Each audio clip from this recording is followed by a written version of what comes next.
Hi, welcome back. This is a book, Alice in Wonderland, using papers from On A Whimsical Adventure, and I'll have the links to all of that below. The cover is again the 1879 Florence cover tutorial by Nik the Booksmith. Really enjoyed that, and so made another cover that way. Didn't grunge this one up quite as much as the last one because the Nellie Bly book was supposed to have gone around the world, and I figured it needed to be really dirty, and this one not so much. So this opens up and we can just kind of do a flip through. The only papers that are not On A Whimsical Adventure, the writing papers, are 3 different ones that I got at Staples, and it's all Southworth parchment paper. This is called gray, but it looks purple. This is called celery, and it is green, and this is called copper. And they're just really nice writing papers, but the soft colors I thought went beautifully with Anja's color scheme for her Alice in Wonderland papers. Once again, I am experimenting with sewing from Nik the Booksmith. There are several little items, little cards and things like that that I was gifted in a Alice in Wonderland swap, so I cannot tell you where they all came from, but if it's not Anja's papers from A Whimsical Adventure, I will let you know. This is ephemera. The paper pack here was the gold paper pack.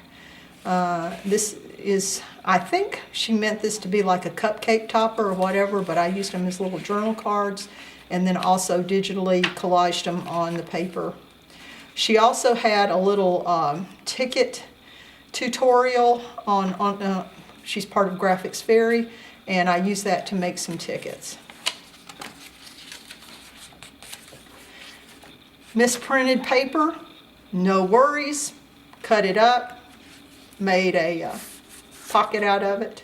Another one of those things that I know where this came from. I actually used it myself in another book. It's from Pinterest.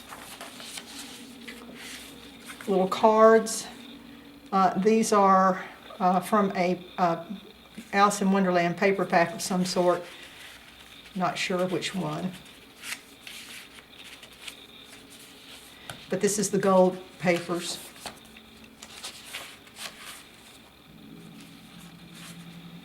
Once again, not Anja's, but this all of the decoration is. Another little tag. The other side of that pocket. This is a little envelope I designed with the papers that's just stuck on here. I don't have anything in it yet, but some more of those gold papers. She has several different paper groups with the Alice in Wonderland.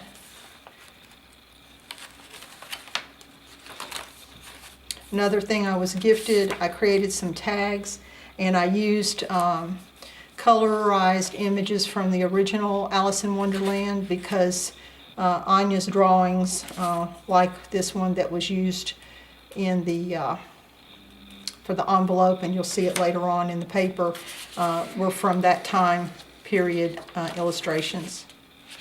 This is just one of those circles blown up and put on here digitally. And then, of course, the parchment paper. Another thing, another ticket. Another thing I was gifted. Another one of those circles put on here. She's got some of the cutest little ephemera that you can either cut out and apply with glue, or you can digitally add. And she had all these little series of charms. Unfortunately, the charms that I had to add to this are silver, and you'll see those. This is from Pinterest.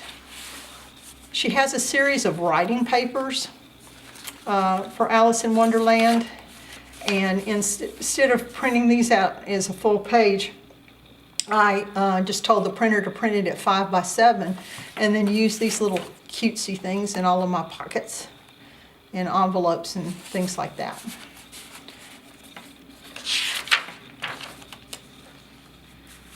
There's that same little image again, another one of the tags that I made from her paper. An envelope out of some of the gold paper. little charm here. Another thing I was gifted, some more of her digital charms that are really cute. And you can size them whatever size you want. Another thing I was gifted, another piece of her ephemera. And when I was digitally creating the papers, this is a tuck spot, I made things all sorts of unusual sizes because that was part of the fun of Alice in Wonderland. She grew real tall, she shrank down really small, and so everything is sort of not quite what it seems. This is another piece of the writing paper, and I just made it into a flip on this one. Another one of those little circles.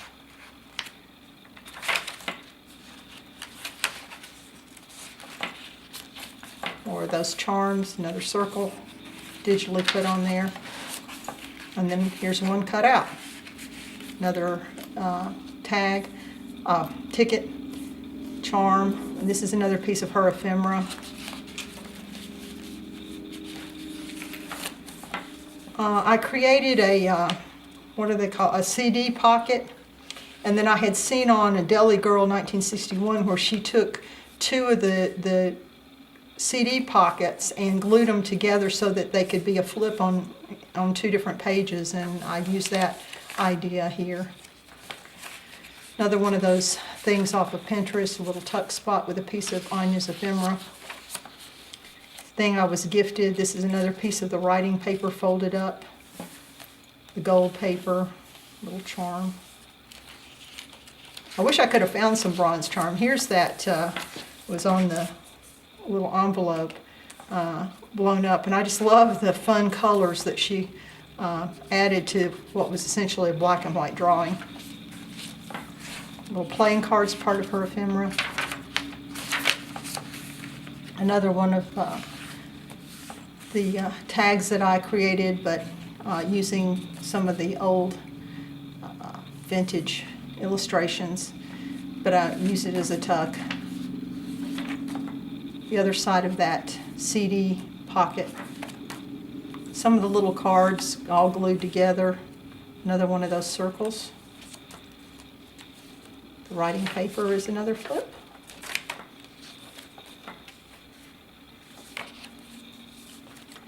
This was a little thing I was gifted and put one of my tags in it. Another ticket. Another writing paper flip. Another one of the little envelopes that I created using this digital flower on some of her gold paper. Another thing I was gifted, and a ticket. Another Pinterest. I think that's the last of the Pinterest pages. Another piece of the cute writing paper that she created. Envelope. This is just a little piece of the seam, hand-dyed seam binding and little trinkets. Another one of the circles glued on now to be a belly band for my tag. But I think you'll agree this parchment paper just blended in beautifully with all the colors. Another one of the circles. Little offcut from making the envelope. Just uses a little extra piece of writing paper. This is all part of her ephemera, and I cut it out and sized it huge for that. And there's the last page. So I hope you enjoyed that. I had a lot of fun, and I appreciate Anja allowing me to be part of her design team. Have a great day.